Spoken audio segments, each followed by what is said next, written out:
कर्ण पर्व महाभारत पुष्प 6। इधर युधिष्ठिर से आज्ञा लेकर श्री कृष्ण और अर्जुन कर्ण से युद्ध करने के लिए युद्ध क्षेत्र की ओर आ रहे थे। उधर कर्ण भी अपने सुवर्ण मंडित रथ पर बैठकर शीघ्रता से अर्जुन की ओर बढ़े चले आ रहे थे।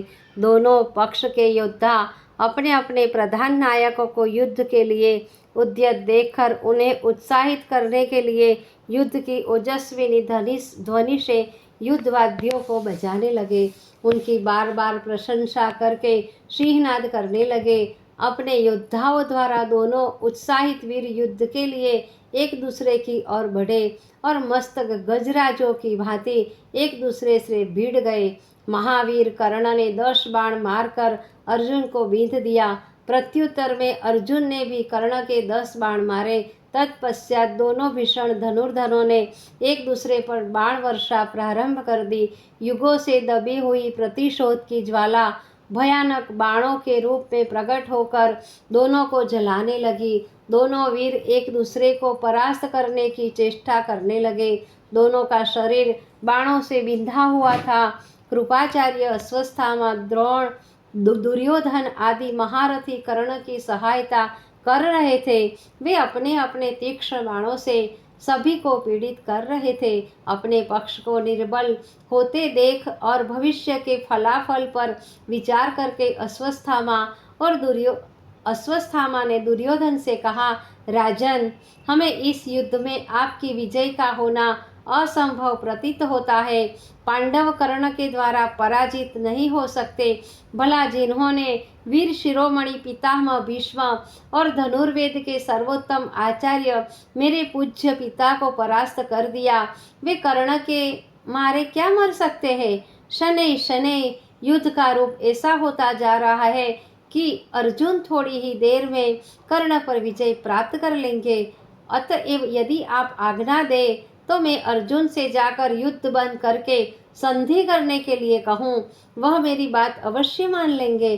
अश्वत्थामा की बात सुनकर दुर्योधन थोड़ी देर विचार मग्न रहा और बोला, ब्राह्मण, आपने जो कहा है वह सत्य है, किंतु अभी थोड़ी देर पहले भीम द्वारा कहे गए अपमानकारी शब्दों को हम कैसे विस्मरण कर दे? अपमान सहकर जीने से तो सहस्त्र बार मर जाना ही श्रेयस्कर है। कर्ण की भी बहुत दिनों से यह इच्छा थी कि अर्जुन से द्वैरथ युद्ध करो।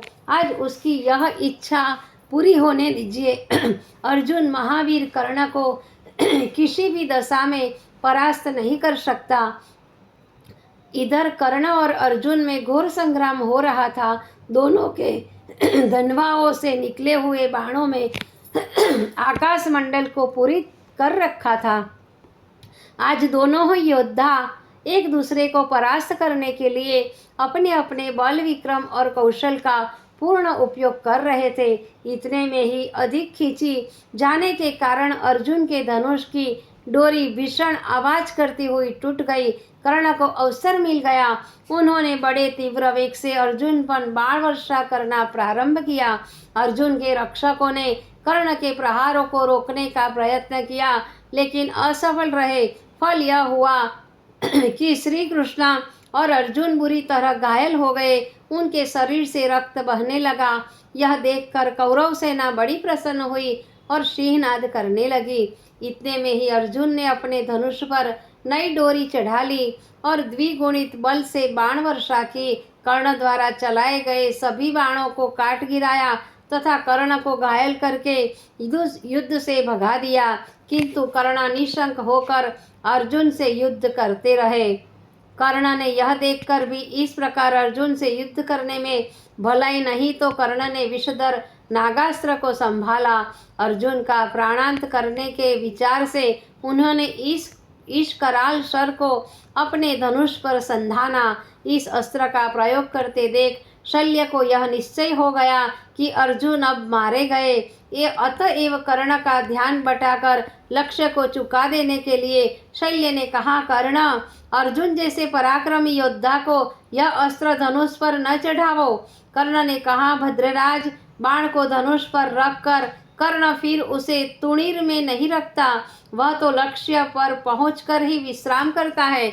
इतना कहकर कर्ण ने वह नागास्त्र अर्जुन पर छोड़ा और कहा, अर्जुन अब तुम अपने को निश्चय मरा ही समझो।